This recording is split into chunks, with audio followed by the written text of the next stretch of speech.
TBK Shalom, kakak-kakak sekalian dan teman-teman sekalian. Perkenalkan, nama saya Gabriela Ninda Rizky Kusno dengan NIM channel 11241098 dari kelompok 18 BSLT 2025. Kali ini saya akan membacakan salah satu bacaan dari Gereja Katolik hari ini.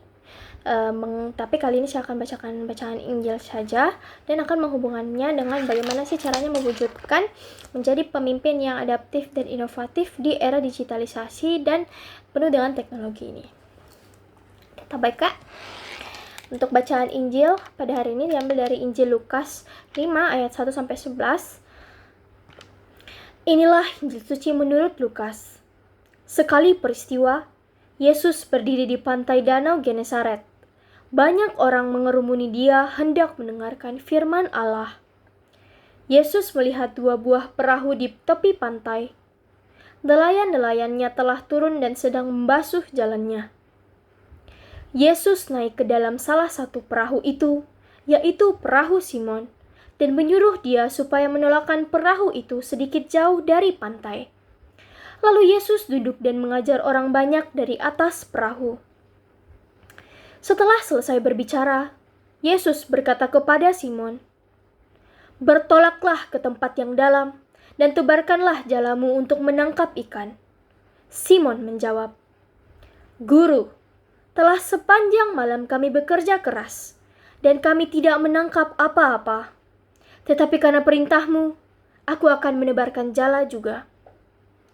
Dan setelah melakukannya, mereka menangkap ikan dalam jumlah besar, sehingga jala mereka mulai koyak. Lalu mereka memberi isyarat kepada teman-teman di perahu yang lain, supaya mereka datang membantu. Maka mereka itu datang, lalu mengisi kedua perahu itu dengan ikan hingga hampir tenggelam. Melihat hal itu, Simon Petrus tersungkur di depan Yesus dan berkata, "Tuhan, tinggalkanlah aku, karena aku ini seorang berdosa." Sebab Simon dan teman-temannya takjub karena banyaknya ikan yang mereka tangkap. Demikian juga Yakobus dan Yohanes, anak-anak Zebedeus, yang menjadi teman Simon. Yesus lalu berkata kepada Simon, "Jangan takut, mulai sekarang engkau akan menjala manusia." Sesudah menghela perahu-perahunya ke darat, mereka pun meninggalkan segala sesuatu dan mengikuti Yesus. Demikianlah sabda Tuhan.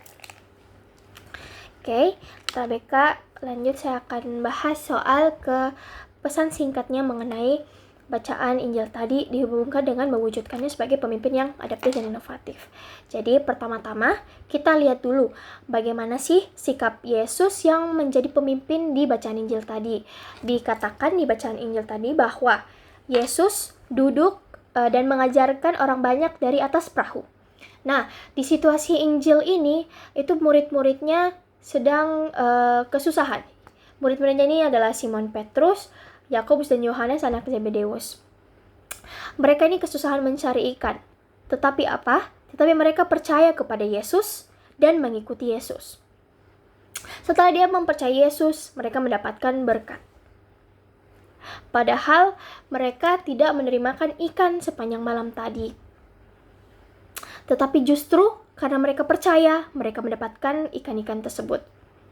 Ini memperlihatkan kepada kita bagaimana kita harus mempercayai diri kita sendiri, terutama sebagai seorang pemimpin. Pertama, Yesus itu menjadi guru dari murid-muridnya. Yesus memimpin murid-muridnya, sehingga murid-muridnya bisa percaya kepada dia.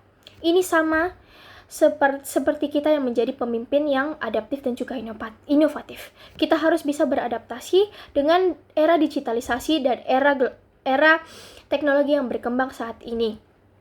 Kita gunakan bagaimana sih digitalisasi ini berguna untuk kita.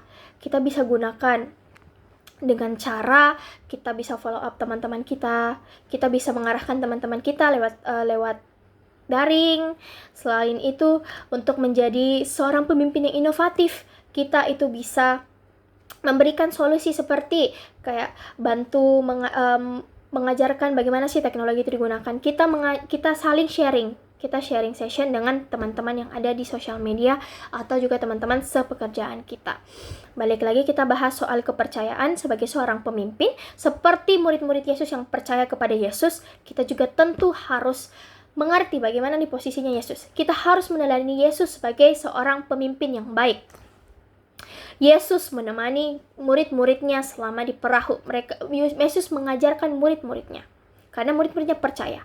Sama seperti teman-teman kita yang percaya kepada kita sebagai seorang pemimpin yang baik.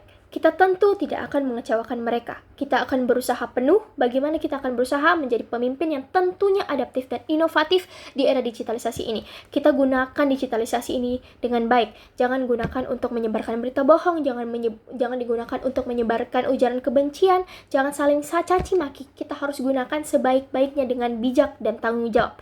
Sebagai pemimpin yang baik, yaitu pemimpin yang bijak dan juga tanggung jawab, terutama di era digitalisasi yang sungguh pesat, yang sungguh bisa memberikan dampak yang buruk dan dampak yang negatif. Tetapi kita sebagai pemimpin yang baik, kita bisa memimpin teman-teman kita untuk bisa menggunakan teknologi ini dengan baik.